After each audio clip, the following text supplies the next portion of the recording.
Larry, I believe you have a follow-up for us today. Did you put this in here? Indeed, I did. I just wanted to give a quick update on Blizzard since we've talked so much about them. And to be clear, we're updating their suspension of Blitzchung for speaking out after winning the Hearthstone tournament in support of Hong Kong. And as you may be aware, this past week there was a little event called BlizzCon. It's kind of a big deal for Blizzard. There were protesters at BlizzCon, still upset about the Hong Kong situation and Blizzard's failure to be supportive of that. But there weren't enough to be super disruptive or anything. At BlizzCon, Blizzard President Allen Brack apologized, and he said that they moved too fast on their action and they were too slow to communicate to the community. And he ended his apology by saying, quote, "We will do better going forward, but our actions are going to matter more than any of these words," end quote. And what was Brack's first action? To make sure that we knew that he encourages free speech everywhere, except through official Blizzard channels, and he will not be lifting the 6-month suspension of Blitzchung or the two casters. And he went on to explain during the questioning of the reporter that any message not focused on games can earn a suspension, and that this wasn't about the political nature of the message. And that just prompted me to have a little thought. Can you guys think of any time on a Blizzard stream where it deviated from the game being played and they may have talked about something other than the game, even if it wasn't political? I'm sure you have an example in mind. He's asking this in a leading way. If you can't tell. I was hoping you would come with some examples. I mean, I have some examples, but it sounds like you have something very specific here. I just remember one time. A bunch of shoutcasters eating whole lemons. I'm not sure that was super relevant to Overwatch. Yes. Yeah. Yeah, I don't know. Let's camp out here for a second, because I do think this is worth us talking about. Well, the 10. I'm with you, Larry. I am okay with this explanation if it's actually true. Like, if Blizzard really was tightly focused on making the game about the game and not about things outside of the game, I would be a little bit better with this reaction. But it's not just the lemon thing. You know, I think of it, and I want to say this and make it very clear. I am not saying they shouldn't be doing this, but like, they were selling pins at BlizzCon in support of all the proceeds went to the Trevor Project. And that is something that is outside of official Blizzard games. Like, it has nothing to do with their games. It is something that is, I mean, some people would deem it as political. It's definitely highlighting a social issue. And so he's not just saying we want our official channels to remain about the game. He's saying we only want you to talk about the things that we deem worthy of talking about. And that's where I'm with you. The inconsistency is the part that really, really grinds my gears. It's Blizzard, and it's been their whole thing through this whole situation of having their cake and wanting to eat it too. Like, we're gonna put a halt to this kind of speech, but when it wins us political points with our audience or social justice points with our audience, we're willing to go into those territories. And that's what feels slimy. It's all surrounded in capitalism, and I still just don't buy the shit of just it has nothing to do with the political message. He also mentioned something about the NetEase channel that does Blizzard's PR in China, talking about protecting the pride of China, in that tweet that came from one of their official channels, and him being like, we don't review any of that, we don't give it the green light, yada yada. And it's like, but you can do something about it after the fact, and you didn't. Like, I don't know, the whole situation's scuffed.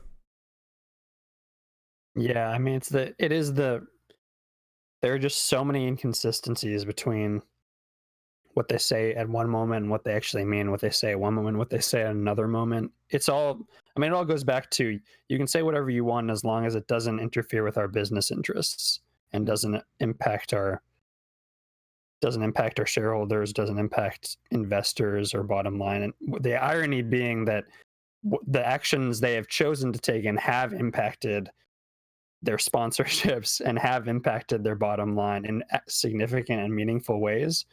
Yeah, it's just, I mean, we've talked about this before, but it's coming out on stage and saying actions speak louder than words, and then your actions directly counteracting the thing you've just said is the epitome of what they've chosen to do this entire time. And it's frustrating. And it's frustrating too, because, and I'm sure we'll talk about this for your topic as well, Larry, the message that the Blizzard's developers have chosen to put into their games are running exactly counterintuitive to the messages that Blizzard higher ups are imparting to their audience with their actions.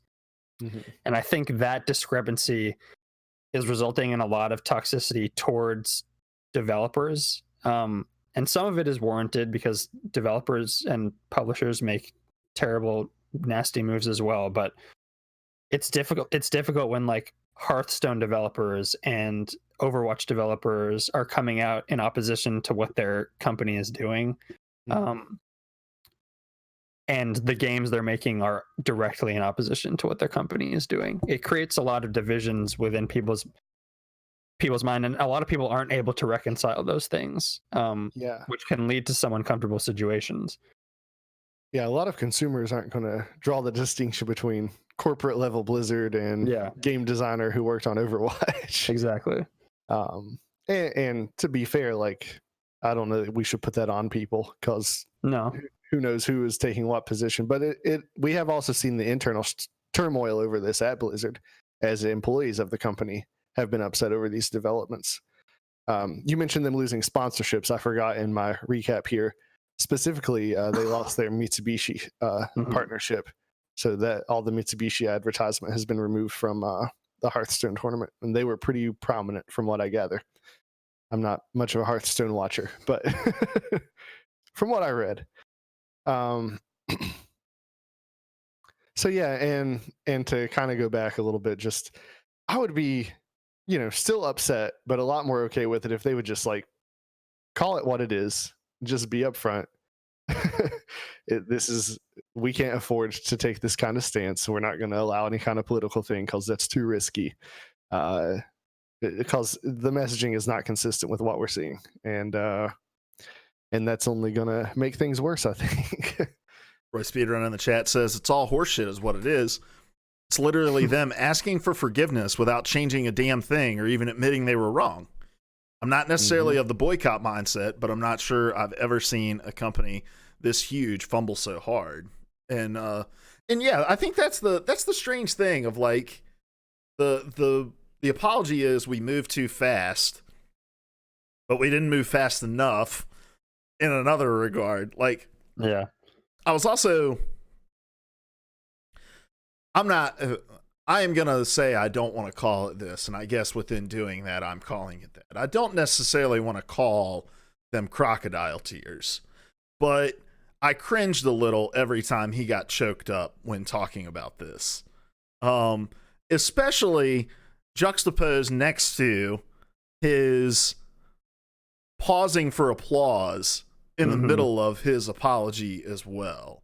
Like, the whole thing seemed very Twilight Zone-y to me, of like, this is the strangest apology ever. Like, he's not trudging through it in any kind of natural cadence. He's expecting people to applaud the fact that, like Roy Speedrun, they're apologizing for something but not changing anything. Like, it was all so strange. And then, he basically like turns around and takes off the cape and is like, "Welcome to BlizzCon" after that. And the whole thing was just so strange. So strange. So. Yeah. And to touch on your point about the stories running counter to the message of the corporation, in a lot of ways, they've primed their audience for this reaction, because people are shaped by stories. They're shaped by stories more than they are shaped by just being taught things or just being told facts. Stories serve a really important purpose in humanity, and they have taught their audience to despise this type of behavior, and that's just a really interesting piece of irony for me. All right, guys. Any parting thoughts on that before we move into our actual topics? Nah. All right. I kind of just want to put this whole Blizzard shit behind us at this point. Like, it's I think it's clear where everyone stands on this now, and there's probably not going to be much to say beyond this.